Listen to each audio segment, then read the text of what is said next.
Hi Sagittarius, weekly read for you. I will clarify with the Golden Art Nouveau.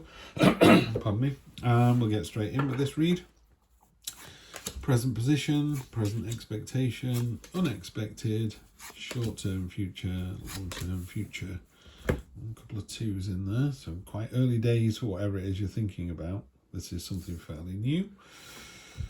Energy on the bottom, the beautiful Nine of Pentacles. The Stay Classy card. Stay Classy, Chicago. This cat is ignoring the birds and the mice now. She's above all that. She's better than that. She's moved on. She's leveled up. It's a card of abundance and satisfaction, and focus and intent. In a more traditional read, it's the woman in the garden with the hawk on her arm. And that is about, being really focused to what it is that you want. She is completely at ease with being alone, which is an incredibly powerful thing to have.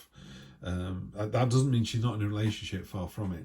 You can be in a relationship, but some people are like, oh, well, I want my partner to come home, I don't want them to go to the pub, or I don't want to go on holiday with the mates, whereas she'd be like, yeah, see you in a week. More than happy in her own company. Absolutely love that. Really powerful energy that is, Sagittarius.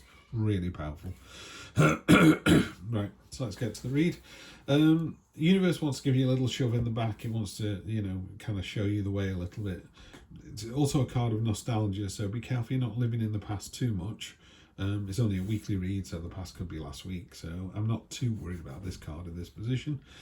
Present expectation is you're expecting victory, so you're expecting something, given what you know about the situation, historically, that this has happened in the past. So you're expecting a triumphant victory. This is sometimes the knight coming back from the quest. It's like, well done, you've killed the dragon, and everybody goes, well done, now go out and go and kill the witch. It's a sort of, well done you, but it's only one victory in a series of, so you have to go away and do some more work as well.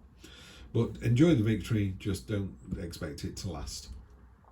What's unexpected is the very, very definite end of something, no question about it. There are 10 swords, normally in the back of a king, and it's like, it's over.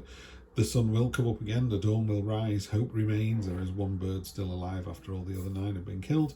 It's not 9, there is 1, 2, 3, 4, 5, 6, 7. That's interesting.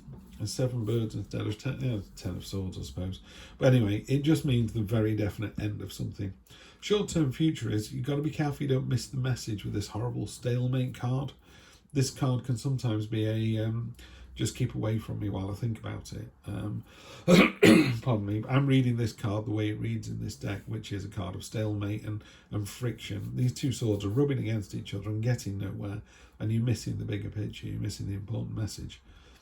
Long-term future is obviously resolved. You've got the 2 of Wands here, which is, pardon me, just have a swig of coffee.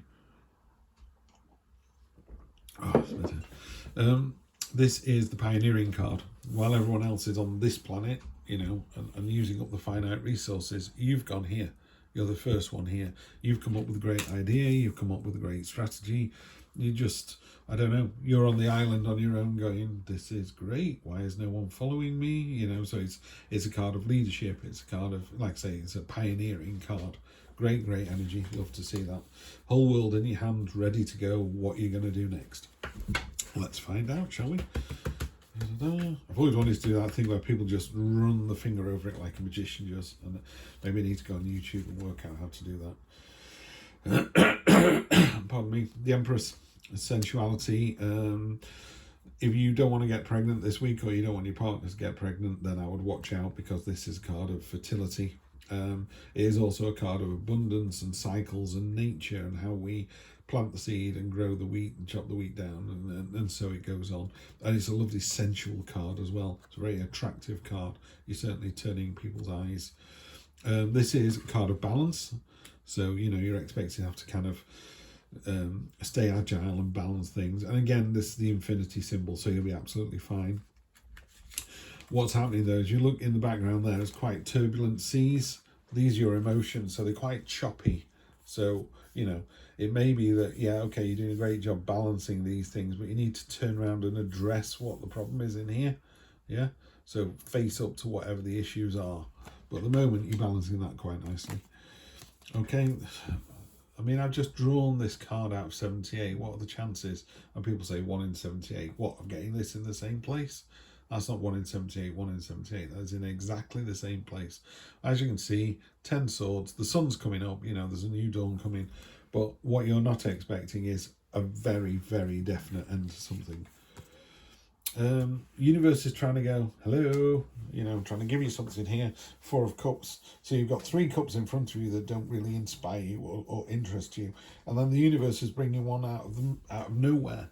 You know, but very definitely the universe is trying to give you a little shove in the back. It did it at the start here, and it's trying to give you a gift, you know, and there's a triumphant victory, and it's doing it again. It's going, hello, check out these. And you go, I don't want those. Well, you do want this. Trust me, that's amazing. And then the long-term future is, it feels like a training card, but it's also, you know, you're ready for this. So what this unexpected thing that comes in that's very definite end of something, you're ready for it. Don't worry about that. You're more than ready for it. You've been training for this. You're aware of this. Yeah, you've got the Emperor energy. What's great about this card is, you know, this is the Emperor is the amalgamation of all 4 kings. So he's like the Mac Daddy of all of this. He is like the numero uno, you know, absolutely top of the game. It's the Emperor. I mean, I was going to say he's the king, but he's not the king, he's the Emperor. What's really interesting about this is he looks very settled, yeah? It's like been there, done that, been around the block so many times, you know? And he just wants to sit there and just relax and go, I know what I'm doing, I've been doing it for years. But look, underneath his armour, he's ready to go in an instant, yeah? That's what you are. You are more than prepared enough. You've trained for this. I don't know why you're ignoring this, what's underneath there. Yeah, there's a sense of ignoring the message. I don't know why, but in the near future, you're ignoring a message. Something's ended, yeah? In what's just pops into my head is maybe you're in a position, you're in a role at work and you're doing really well and you're going, do you know what, I'm going to get the supervisor's job, and it's dead man's shoes. You know, you wait until the other person retires and then you're going to step into that role. You found out that they've advertising the role. And you're like, what happened there? I thought I was going to get this. Thought it was a done deal. And the universe is going, no, it wasn't a done deal. You were sat there thinking you were getting one of these. But no, there's other choices to be made. And you go, well, I'm not ready. It's like, yeah, you are. You've been training for this and you're more than ready enough. You're armoured underneath this beautiful soft cloak. Yeah, you're ready to do this. So you're going to knock it out of the park. You'll be absolutely fine next week. So Sagittarius, have a fantastic week. I'll see you next week for more of the same.